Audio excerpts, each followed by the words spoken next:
Assalamualaikum warahmatullahi wabarakatuh. Perkenalkan, nama saya Wardatun Nabila Khalili dengan NIM 3123100150, kelas TI 23C3 dari Fakultas Teknik Informatika Universitas Pelita Bangsa.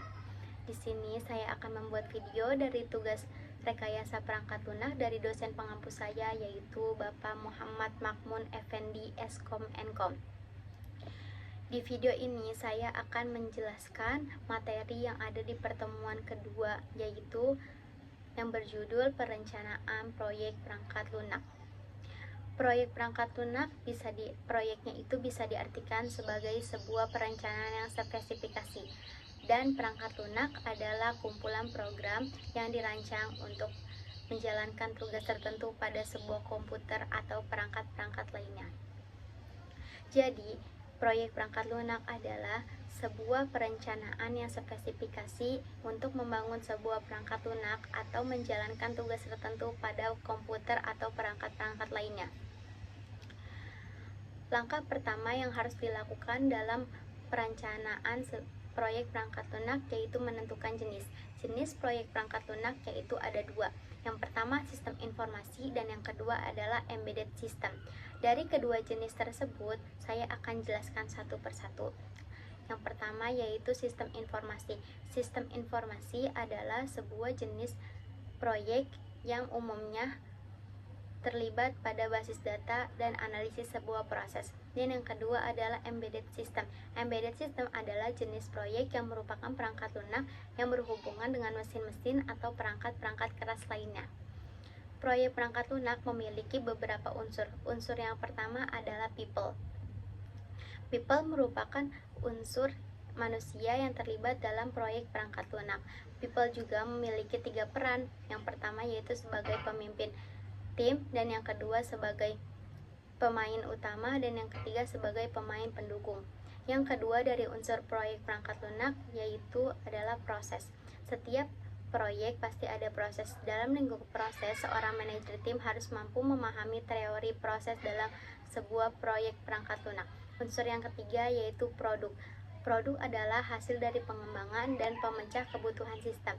Dan yang keempat yaitu project, ialah unsur terakhir. Dalam hal ini, kegagalan yang terjadi karena kecemasan dari seluruh tim akan proyek yang mereka jalankan. Sekarang masuk ke tahapan perencanaan. Perencanaan perangkat lunak memiliki beberapa tahapan yang distandarisasikan oleh IEEE, Institute Electrical and Electronic and Engineer, yaitu sebagai berikut. Yang pertama yaitu Introduction, yang kedua SCM Management, yang ketiga SCM Activities, yang keempat SCM Schedules, yang kelima SCM Resources, yang keenam SCM Plan Maintenance. Saya akan jelaskan tahapan proyek perangkat lunak satu persatu. Yang pertama yaitu Introduction. Introduction adalah tahapan awal yang meliputi ruang lingkup, tujuan, definisi, dan referensi dalam perangkat lunak. Tahap yang kedua yaitu SCM Management. SCM Management adalah proses pengelolaan untuk mengembangkan perangkat lunak agar berjalan dengan lancar. Tahap yang ketiga yaitu SCM Activities, adalah perencanaan yang nantinya dilakukan untuk pembuatan perangkat lunak agar tepat waktu dan kendali saat proyek dilaksanakan. Tahap keempat yaitu SCM Schedules, adalah bagian dari manajemen konfigura perangkat lunak yang berfokus pada perencanaan yang terkait pengelolaan figura.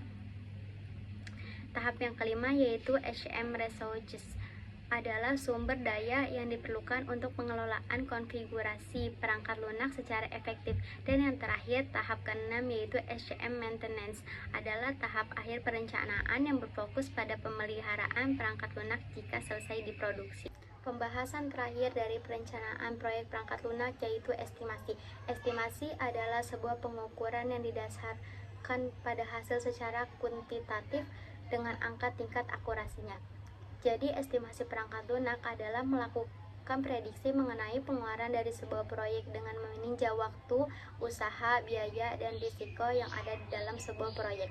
Adapun metode estimasi yaitu COCOMO, Constructive Cost Model, yang diciptakan pertama kali oleh Boehm pada tahun 1981. Cocomo adalah model untuk melakukan estimasi biaya, usaha, dan jadwal saat merencanakan sebuah aktivitas pengembangan perangkat lunak. Saat ini juga Cocomo lebih dikembangkan menjadi Cocomo 2 yang memiliki beberapa tujuan tertentu. Pada pengembangan Cocomo 2 memiliki tujuan, yaitu yang pertama mengembangkan estimasi biaya dan jadwal proses pengembangan perangkat lunak. Dan yang kedua mengembangkan kapabilitas alat bantu untuk membantu melakukan estimasi biaya pengembangan perangkat lunak. Dan yang ketiga menyediakan sebuah kerangka kerja secara kuantitatif dapat melakukan evaluasi mengenai siklus hidup perangkat lunak beserta biaya dan jadwal yang ada.